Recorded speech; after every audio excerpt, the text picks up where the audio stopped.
एवढा रवा आहे बघा आणि हे एवढं पाणी ठेवलं आहे आणि हे रोज 2-3 दिवस पाणी रोज चेंज करायचं. माझ्याकडे डब्बा अवेलेबल नाही म्हणून बरणीमध्ये भिजायला ठेवला आहे रवा.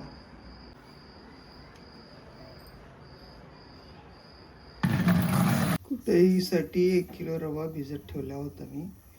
तर त्याच्यातलं पाणी आता आज 4था दिवस आहे. पाणी ओतून टाकणार आहे. पाणी खराब आणि चांगलं चीक ठेवणार आहे खाली. गॅसवर पातेलं ठेवले आणि आपला चीक आहे 1 कुकरचा डबा. तर तेवढंच पाणी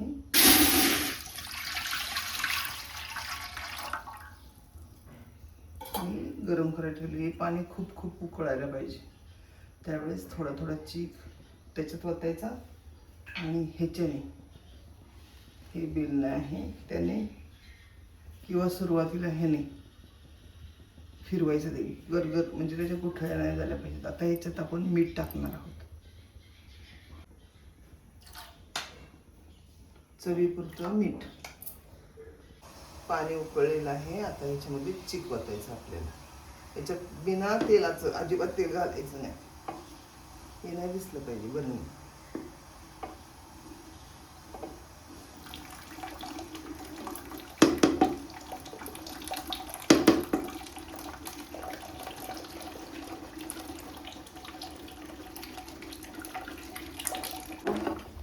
अशा प्रकारे चीक झालेलं आहे. थोडा वेळ 10 मिनिटं ह्याला हलवायचं आणि मग पांढरा शुभ्र होतं. वेगळा कलर निर्माण होतो ह्याला.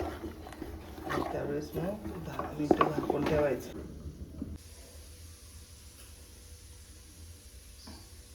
ह्या सुऱ्याला आता तेल लावून घ्यायचे. तर ते चिटकून नाही बसलं पाहिजे आणि 10 मिनिटं ह्याला झाकून ठेवूया. आता हे परफेक्ट चीक तयार आहे आपला.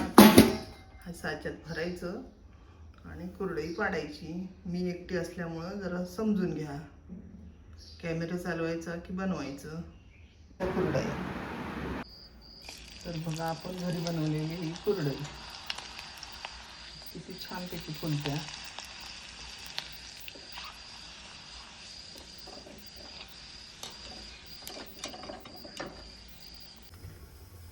साबुदाणे आणि बटाट्याच्या चकल्या बनवणार आहोत आपण. रात्रभर साबुदाणा भिजवून ठेवलाय बघा. असा फुगलाय आणि याच्यामध्ये बटाटे शिजत ठेवलेत मी कुकरला. 1 किलो साबुदाणा, 1 किलो बटाटा, हिरवी मिरची घालणार आणि मीठ त्याच्यामध्ये चवीपुरतं. हा व्हिडिओ बघा तुम्ही बरोबर. बटाटे शिजवून घेतलेत बघा आणि ह्या डब्याला कुकरच्या की तेल लावले. आता हे साबुदाणे ह्याच्यात ठेवणार आणि नंतर ह्याच्या 2-3 ह्या कुकरला शिट्ट्या करून घेणार. पुढची प्रोसेस दाखवतेच.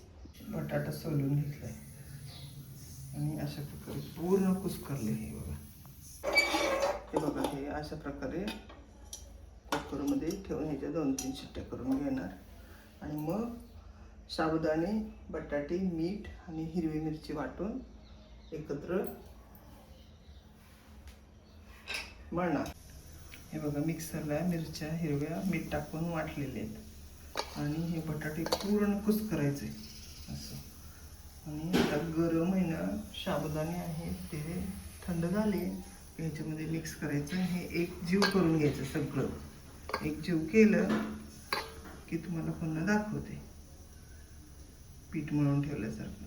हे पहा, साबुदाणे शिट्ट्या केल्यानंतर कसे झालेत. आता हे सगळं चवीपुरतं मीठ टाकून एक जीव करायचं आणि नंतर मग लांबडे पापडी पाडा किंवा चकली पाडा. हे सगळं मिश्रण एक जीव केले आणि एक गोळा बनवला. आता त्या रिकामी सोऱ्यात भरायचं आणि चकल्या बनवायच्या. खूप छान फुगतात आणि चवीला पण छान लागतात.